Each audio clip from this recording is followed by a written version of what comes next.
नमस्ते and a blessed morning to everyone. बच्चों, diary लिखना एक अच्छी आदत है क्योंकि इसमें किसी भी तरह का दिखावा नहीं होता। जब भी हम अपने दिन प्रतिदिन अर्थात अपनी डेली रूटीन की घटनाओं को, अपने विचार अर्थात अपने थॉट्स को और अपने अनुभवों अर्थात अपने एक्सपीरियंस को डायरी में लिखते हैं, तो इससे हमें खुद के गुणों के बारे में और खुद की कमियों के बारे में पता चलता है। और जब हमें अपनी कमियों के बारे में पता चलता है तो हम उन्हें दूर करने की कोशिश भी करते हैं। हमारा आज का पाठ भी एक ऐसे ही बच्चे पर आधारित है जिसे डायरी लिखने का बेहद शौक था। तो आइए पढ़ते हैं आज का पाठ, पाठ 15, टोनी की डायरी, पृष्ठ संख्या B42 अर्थात B42 से।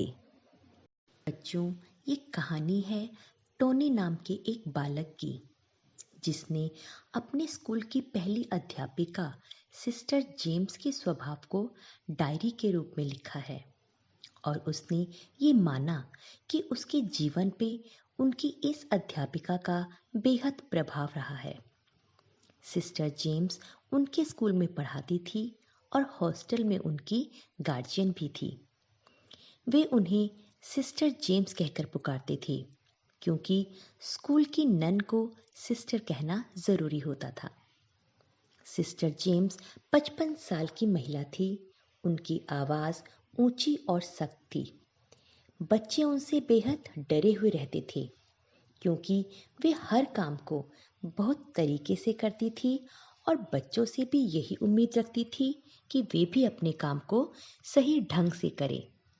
किंतु जो बच्चे हॉस्टल में रहते थे उनसे ये उम्मीद करना शायद थोड़ा ज्यादा था। साथ ही साथ सिस्टर जेम्स हमेशा ये चाहती थी कि हर बच्चा अपनी चीज को सही जगह पर रखे ताकि बाद में उसे वो चीज ढूंढनी ना पड़े।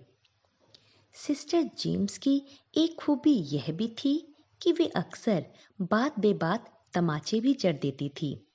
अर्थात अगर उन्हें किसी बात पर गुस्सा आ जाता था या कोई बात उन्हें अच्छी नहीं लगती थी तो वे बच्चों को मार भी देती थी। और इसी वजह से टोनी को उनकी ये आदत आखिरी समय तक याद रही। किंतु सही मायने में सिस्टर जेम्स एक डरावना सपना नहीं थी क्योंकि वे बच्चों की पढ़ाई का पूरा ध्यान रखती थी।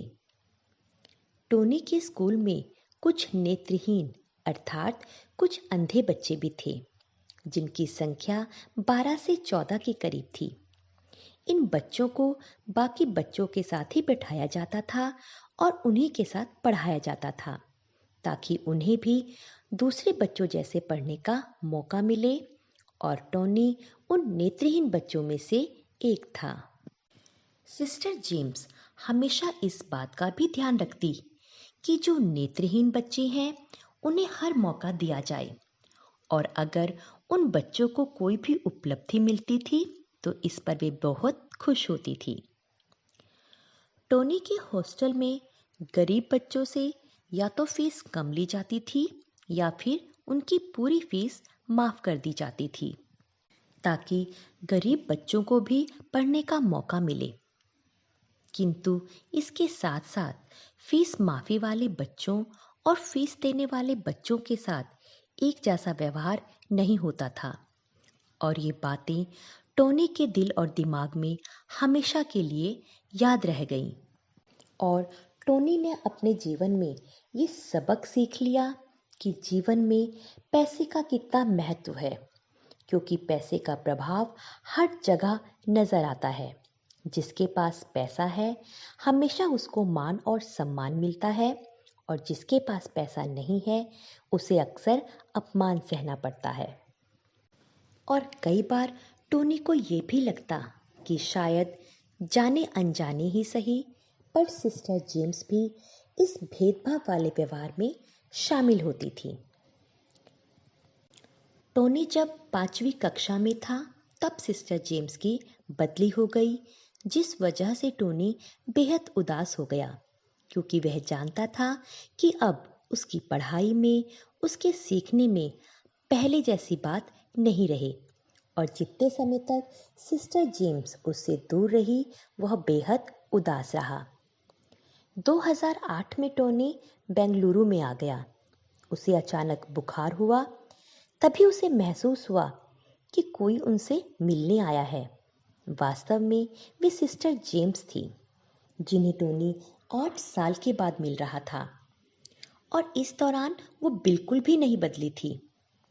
उन्होंने न केवल टोनी को अस्पताल जाने के लिए मनाया, बल्कि उसे दवाएं भी खरीद कर दी और जब तक टोनी ठीक नहीं हुआ वे उससे मिलती भी रही।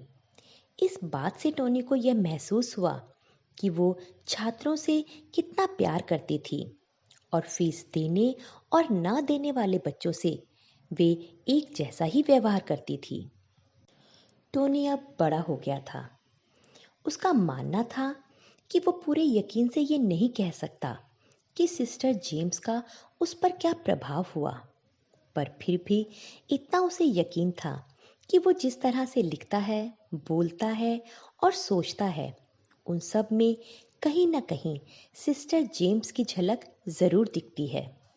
और ये बातें शायद सिस्टर जेम्स को पता भी नहीं होंगी, लेकिन टोनी को हमेशा इस बात की खुशी रही कि जिन चीज़ों को वो गंभीरता से सोचता है, वो गंभीरता उसे वास्तव में सिस्टर जेम्स से ही मिली थी।